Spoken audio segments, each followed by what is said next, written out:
ગયેલા કોઈ વાતમાંથી વાત નીકળી અને એમને બાપુને કીધું કે રાધનપુરની ચૂંટણી તો કે હું જ્યાં સુધી રાધનપુરની ચૂંટણી ન પતે ત્યાં સુધી મારે ગાંધીનગર જ રહેવાનું છે અથવા દરબારગઢમાં જ મારો પ્રોટોકોલ છે. હું એક સંવિધાન અને એક એ પદ ઉપર છું કે જે કાયદાના બંધનમાં આવતા પદ ઉપર છું.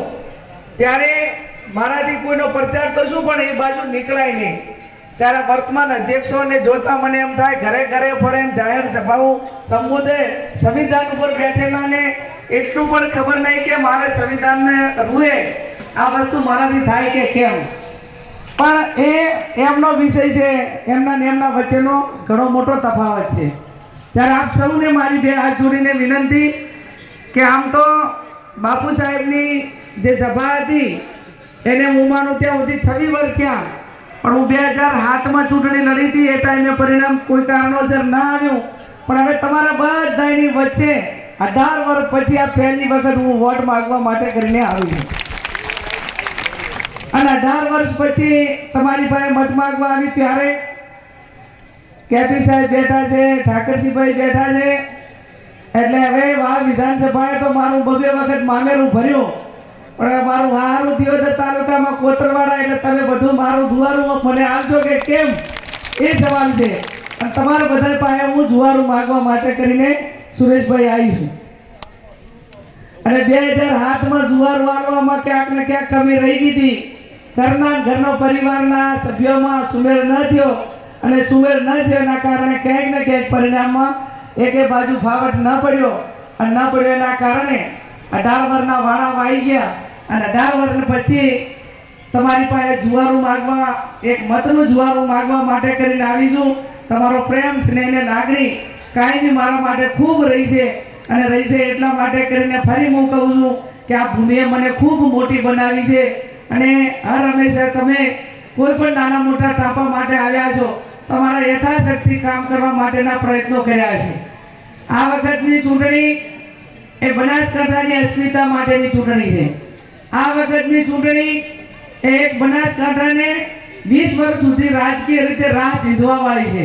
અને એટલા માટે કરીને આમ તો તમારે દિયોદર તો નજીક છે, એટલે સણાદરની ડેરીની અંદર આખો દાડો તમામ પ્રકારની મીટિંગો, લોભ ને લાલચ છે. તમારા કાંઠાના બોર્ડરના ગામમાં ઉઠી લોભ ને લાલચ આવતા હોય તો તમારે તો પાછું નજીક પાડોમાં છે.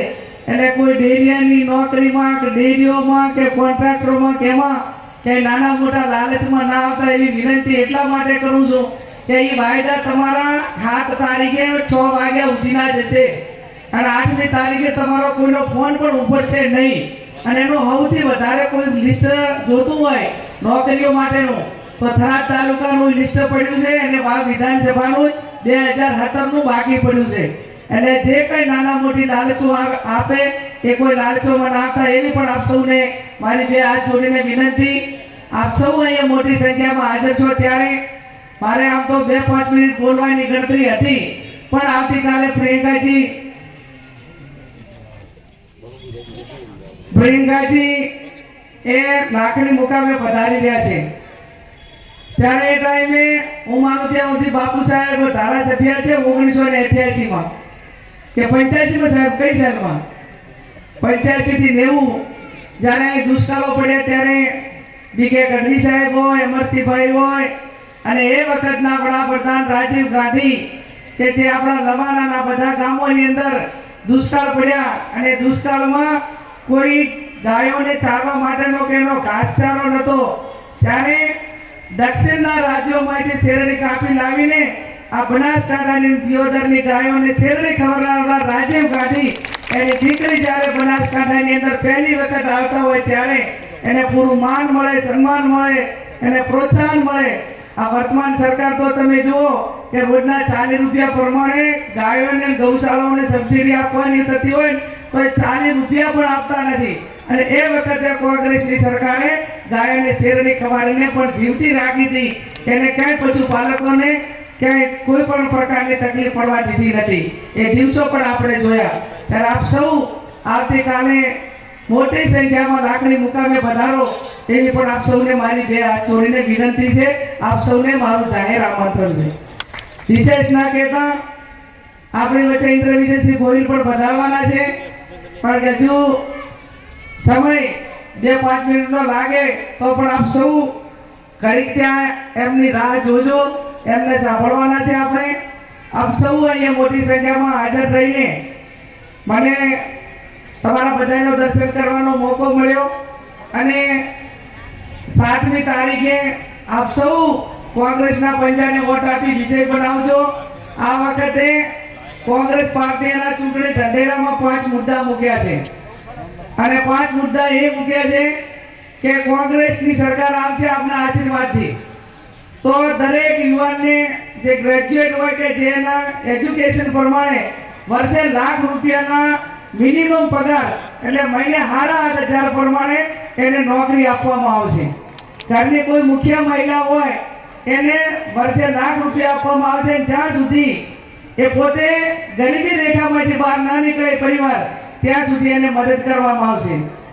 ખેડૂતોના દેવા માફ કરવામાં આવશે અને સૌથી મોટો મુદ્દો તો એમને એમ લીધો કે જાતિ ગણતરી કરવામાં આવશે કાસ્ટ પ્રમાણે કે જે ઓબીસી કેટલા, એસસી કેટલા, એસટી કેટલા અને એ પ્રમાણેનું બજેટ બને.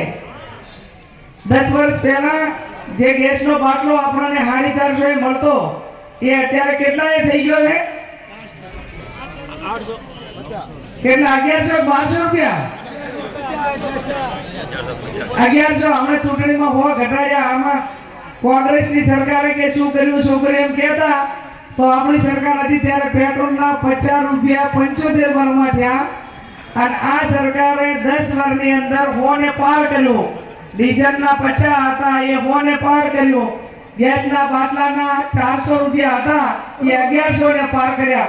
તારે 50-20 રૂપિયા ગેસના બાટલાનો ભાવ ચડે ને તો સમૃદ્ધિ ઈરાની ગેસનો બાટલો લઈને લોકસભામાં હતા.